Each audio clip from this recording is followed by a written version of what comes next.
students, welcome to my YouTube channel Smith Classes. So students, today we are going to start 5.1 और 5.5 chapter का पूरा introduction मैंने करवा दिया है। वीडियो अब जाकर आप देखें, मैंने बायोमेट लिंक दे दिया गया है, ठीक है। और बेसिक इंट्रोडक्शन बहुत जरूरी है। 5th चैप्टर अरिथमेटिक प्रोग्रेशन बहुत आसान चैप्टर है और सीबीएसई में बहुत कुछ पूछते हैं। कंपटीशन यानी कि एनटीएससी का अगर आपको करना है तो आपको इंट्रोडक्शन वीडियो जरूर देखना है बच्चों, ठीक है। आज हम 5.1 स्टार्ट करेंगे, फर्स्ट क्वेश्चन करेंगे। तो स्टेप बाय स्टेप हमने सारी सीरीज करनी है, पूरे चैप्टर पूरी एक्सरसाइज, तो आप मेरे साथ बने रहना, ठीक है। तो आज 5th चैप्टर का फर्स्ट सम का फर्स्ट पार्ट करेंगे, ठीक है। मैं थोड़ा सा आपको रिकैप कर देता हूं कि एपी क्या है। देखो, एपी मतलब अरिथमेटिक प्रोग्रेशन क्या होता है। एक हमारे पास एक सीक्वेंस देते हैं 1 2 3 4 अप टू 0, ठीक है। इस सीक्वेंस को सीक्वेंस कब कहेंगे या फिर एपी कब कहेंगे। सीक्वेंस किसी पर्टिकुलर ऑर्डर में होता है। एपी तब कहेंगे जब इस टर्म का, यानी किसको बोलते हैं, A1, ये होगी A2, ये A3, ये A4, इन दो टर्म्स का आपस में दोनों का जो डिफरेंस है उसको बोलते हैं कॉमन डिफरेंस। और दोनों का कॉमन डिफरेंस जब सेम होता है, यानी कि 2 - 1 करेंगे तो हमारे पास 1 आएगा। उसके बाद इसका और इसका 3 - 2 करेंगे, हमारे पास क्या आ जाएगा, 1। 4 - 3 करेंगे, कितना आ जाएगा हमारे पास, 1। तो यहाँ पर भी 1, यहाँ पर 1। हम देखो ये कह सकते हैं कि यार दिस इज एन एपी, ठीक है बच्चों।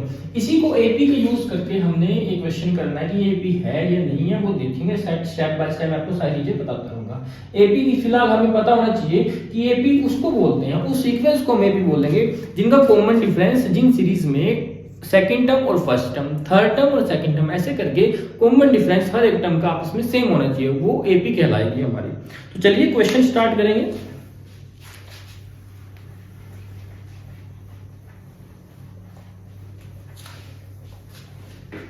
क्वेश्चंस देखो बच्चों, look at the board. In which the following situations does the list of number involved made on the arithmetic progressions any and why. इसने कहा है कि भी जो ये सिचुएशंस दे रखी है हमारे को, उसके बाद हमें इनको पढ़ना है, सोल्व करना है, उसका बताना है कि क्या ये एपी है।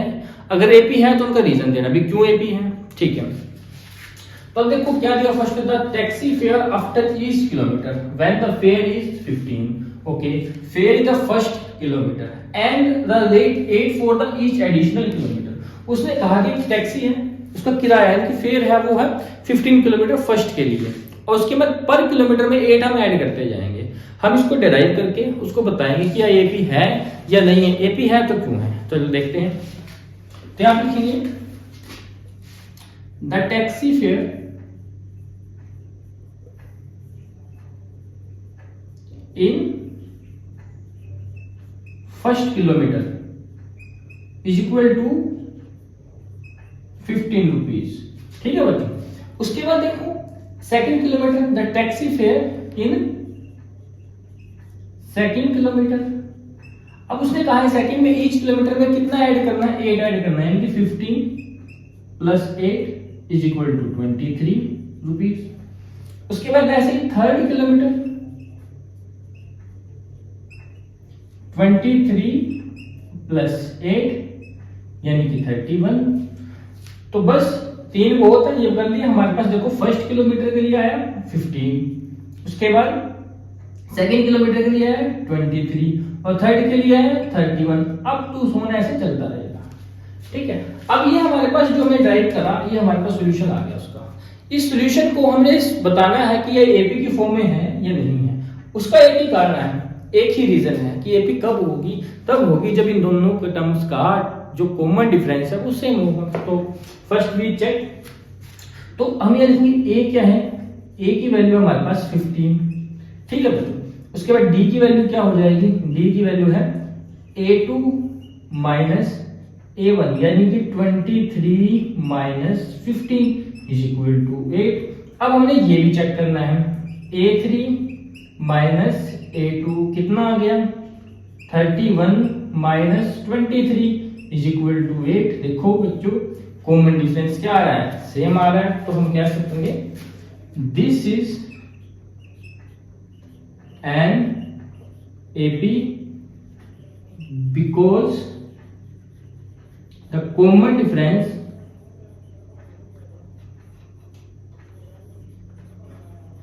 Are same. ठीक है बच्चों, इस तरीके से क्वेश्चन करना है। इसके बाद इसका सेकंड पार्ट करेंगे, आ जाते हैं पेपर में, इंपॉर्टेंट है और सीखने वाले समय। ठीक है बच्चों, नेक्स्ट क्वेश्चन करेंगे। ये स्टार्ट करते हैं बच्चों क्वेश्चन नंबर फर्स्ट का सेकंड पार्ट, इंपॉर्टेंट है ये भी। देखो क्या कह रहा है कि the amount of air present in a cylinder when a vacuum pump remove the 1/4 of the air remaining in the cylinder at a time.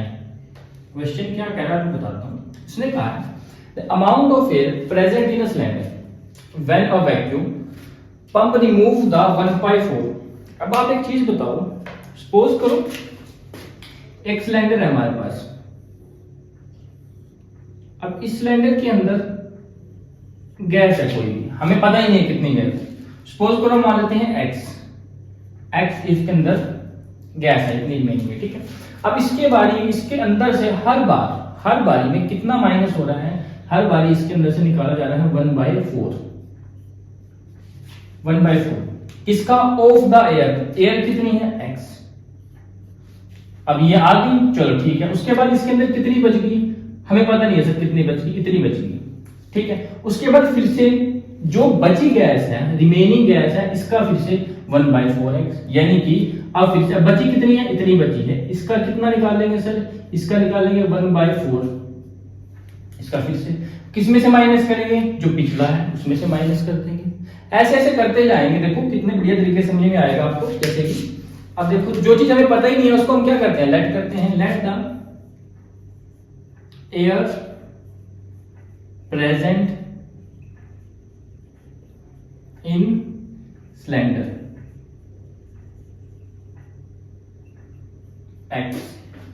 अच्छा, यहां पे देखो air remove from the cylinder कितना, 1/4 ऑफ द x। अब एक चीज देखो, ये 1/4 ऑफ द x किसके अंदर से रिमूव करनी है, इस एयर के अंदर से रिमूव करनी है। तो अब अकॉर्डिंग टू क्वेश्चन, या फिर हम इसको ऐसे लिख सकते हैं, रिमूव करनी है तो हम इसको रिमूव कर देंगे डायरेक्ट।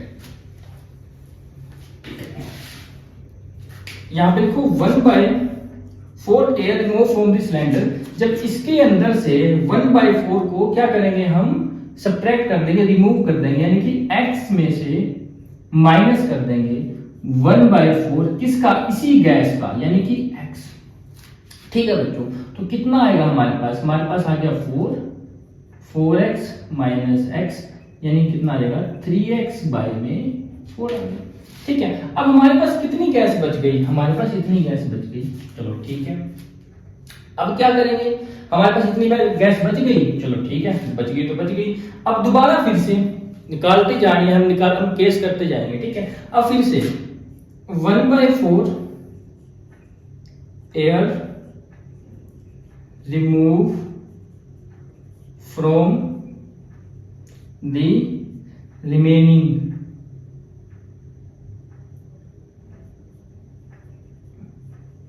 गैस या फिर एयर इज इक्वल टू, अब कितने में माइनस करनी है, किसमें से माइनस करनी है, 3x/4 में से किसको माइनस करना है, माइनस करना है 1/4।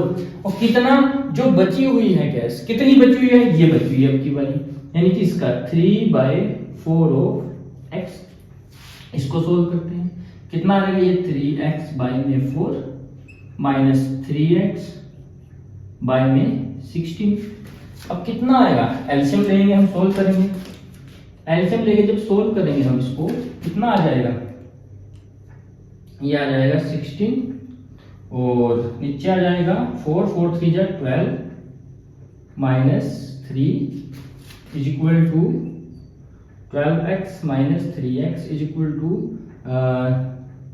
9/16x। ये हमारे पास, ये इसके पास आ गया। ठीक है बच्चों, ये इतना आ गया। हमारे पास अब 3 केस बनते हैं, एक बनता है x और एक बनता है बच्चों 3x/4, एक बनता है हमारे पास 9x/16 up to so on. अब ये बताना है कि ये एक ही है या नहीं है, बस सिंपल सी बात है। कैसे चेक करते हैं, अभी चेक कर देंगे। देखो यहाँ पे मैं चेक कर देता हूँ, ये देखो यहाँ पे अलग से। अब सबसे पहले a की वैल्यू क्या है इसके अंदर, a की वैल्यू है x। अब b की वैल्यू क्या लेनी है हमें, a2 माइनस a1 यानी कि 3x/4 माइनस x कितना आ जाएगा, एलसीएम जब लेंगे हम ये आ जाएगा हमारे पास 4 एलसीएम आ जाएगा 3x माइनस कितना आ जाएगा 4x यानी कि माइनस का x/4। अब क्या लेंगे a3 माइनस a2 कितना आएगा बच्चों 9x/16 minus 3x minus 4 is equal to LCM आ गया 16 और कितना आ जाएगा 9x माइनस 4 जा 16 4 3 जा 12 इज इक्वल टू कितना आया हमारे पास 9 माइनस तो माइनस का 3/16x। तो देखो कॉमन डिफरेंस सेम नहीं है तो क्या लिखेंगे, this is not an AP because the common difference is not same. ठीक है बच्चों, इस तरीके से ये सम करना है, चेक करना, थोड़ा सा हाँ लेंथी जरूर है पर थोड़ा सा दिमाग लगा के हमने करना है, बाकी आसान है। ठीक है, तो नेक्स्ट क्वेश्चन करेंगे। तो चलिए स्टार्ट करते हैं क्वेश्चन नंबर फर्स्ट का थर्ड पार्ट। देखिए आसान सा है बिल्कुल। The cost of the digging of a well after every meter, हर एक मीटर के बाद every meter of the digging when it cost 150 for the first meter and the rise मतलब बढ़ाते हैं कब rate 50 for the each meter। अब ये हमने जो कंडीशन है वो ड्राइव करनी है, फिर चेक करना है ये। ठीक है, तो हम यहाँ पे लिखेंगे the cost of digging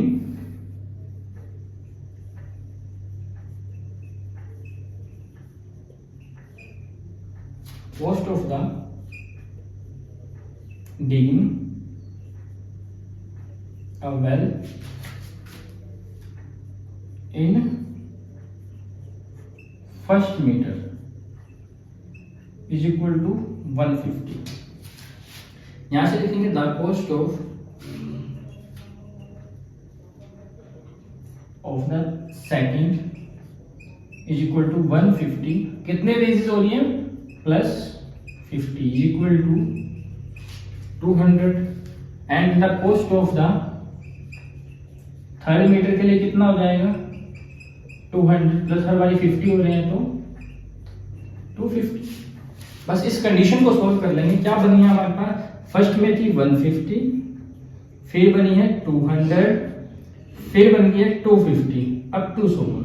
अब देखो a क्या है, a की वैल्यू क्या है 150, d का फॉर्मूला क्या बनेगा a2 माइनस a1 यानी कि 200 माइनस 150 इज इक्वल टू कितना आ गया 50। अब a3 minus a2 is equal to 250 minus 200 यानी कि 50। तो क्या कह सकते हैं, this is an AP, this is an AP because the common difference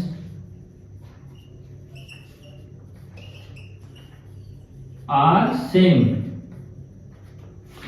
ठीक है बच्चों, इस तरीके से क्वेश्चन करने हैं, बिल्कुल आसान सा क्वेश्चन है। कॉमन डिफरेंस सेम है तो ये एपी है, अगर नहीं है तो नहीं है। तो नेक्स्ट क्वेश्चन करते हैं। चलिए फर्स्ट क्वेश्चन का लास्ट पार्ट करते हैं, इंपॉर्टेंट है और देखो कैसे करना। The amount of the money is the amount every year when the rate 10,000 is deposited at the compound interest at 8% per annum। उसने कहा है एक अमाउंट को यानी कि 10,000 जो प्रिंसिपल है हमारा उसको हम डिपॉजिट करते हैं कितने पे ब्याज पे, कितने इंटरेस्ट पे 8%। और इंटरेस्ट जो लग रहा है वो सिंपल इंटरेस्ट नहीं लग रहा, वो कंपाउंड इंटरेस्ट लग रहा है। तो अमाउंट बताना है हमारा, तो अमाउंट के लिए हम जाएंगे 8th क्लास में। तो सभी बच्चों को पता है कि अमाउंट का फॉर्मूला क्या होता है। अमाउंट का जो फॉर्मूला होता है वो होता है principal multiply 1 plus rate upon 100 ऊपर टाइम आता है। ठीक है, ये अमाउंट का फॉर्मूला है। हम यहां पे लिखेंगे the amount in first year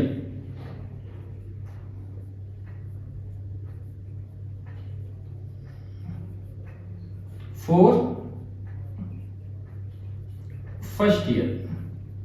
तो क्या आ जाएगा, प्रिंसिपल कितना है हमारे पास, प्रिंसिपल है 10,000 और 1 प्लस रेट है 8 बाय में 100 और ऊपर टाइम है 1 ईयर। अब सेम सेकेंड ईयर का कितना आ जाएगा, सेकेंड ईयर के लिए बनेगा हमारे पास 10,000 1 प्लस 8 बाय में 100 ऊपर 2। ऐसे ही सेम थर्ड ईयर के लिए 10,000 1 प्लस 8 बाय में 100 ऊपर आ जाएगी। अब बेसिकली बच्चों क्या होता है कि सबसे पहली बात है जो हमें कंडीशन दिखानी है, कंपाउंड इंटरेस्ट कभी भी एपी नहीं बन सकता, क्योंकि कंपाउंड इंटरेस्ट यानी कि इंटरेस्ट के ऊपर इंटरेस्ट लगता है। सिंपल इंटरेस्ट के बाद फिर उसके बाद यानी कि जो बेसिकली पहले जो प्रिंसिपल होता है ब्याज लग के फिर नेक्स्ट वो प्रिंसिपल बन जाता है, तो बढ़ता ही रहता है। ठीक है, तो कंपाउंड इंटरेस्ट हमारा कभी भी एपी नहीं बनेगा। ठीक है, तो सेम हमारे पास सिंपल इसको ऐसे ही सोल्व करके देख लेते हैं। 10,000 फर्स्ट एपी में कितना आ गया हमारे पास, अगर हम अंदर जाएं तो इसका एलसीएम ले तो आप डायरेक्ट लिखो, इसको कोई दिक्कत नहीं है। 10,000 कितना आ जाएगा, अंदर है हमारे पास 100, यहाँ पे 100 प्लस 8 और कॉमा 10,000 कितना आ जाएगा 100, ये भी यहाँ पे 108 कॉमा स्क्वायर, यहाँ पे कितना आ जाएगा सेम 10,000 और नीचे आ जाएगा 100 प्लस में कितना आ जाएगा 108 यहाँ पे क्यूब अप टू 100। ठीक है बच्चों, जब हम इसमें से इसको माइनस करेंगे, एपी बनाएंगे यानी कि इसमें से इसको माइनस करेंगे तो आंसर कभी भी सेम नहीं आएगा। आपने ये करके देखना है, होमवर्क है ये आपके लिए, बाकी मैंने पार्ट्स करवा दिए आपको। ठीक है, तो यहाँ पे बिल्कुल नहीं आएगा, मैं लिख देता हूँ this is note an AP. इनका कॉमन डिफरेंस बिल्कुल भी सेम नहीं आएगा। बाकी आपने एक बार ट्राई करना है, जिसको बच्चे को नहीं हुआ, ये सोल्व नहीं हुआ, फिर भी मैं आपको करवा दूंगा। कमेंट सेक्शन में कमेंट करिए, ठीक है, मैं आपको कमेंट का जवाब दूंगा। और ये क्वेश्चन फर्स्ट खत्म हो गया, अब मिलते हैं फिर नेक्स्ट वीडियो में। ठीक है बच्चों, तो इसके अंदर क्या करेंगे हम, क्वेश्चन नंबर सेकंड अपना पूरी एक्सरसाइज ही स्टार्ट करवा देंगे। बिल्कुल इंपॉर्टेंट क्वेश्चन है और अभी से आप स्टार्ट कर दो, हर एक क्वेश्चन को देखना है और इंट्रोडक्शन वीडियो जरूर देखें। ठीक है, इंट्रोडक्शन वीडियो जब तक नहीं देखेंगे आपको बेसिक बिल्कुल भी क्लियर नहीं होगा। तो मेरे चैनल को ज़्यादा सब्सक्राइब करें और वीडियो को लाइक करें। तो तब तक के लिए गुड बाय।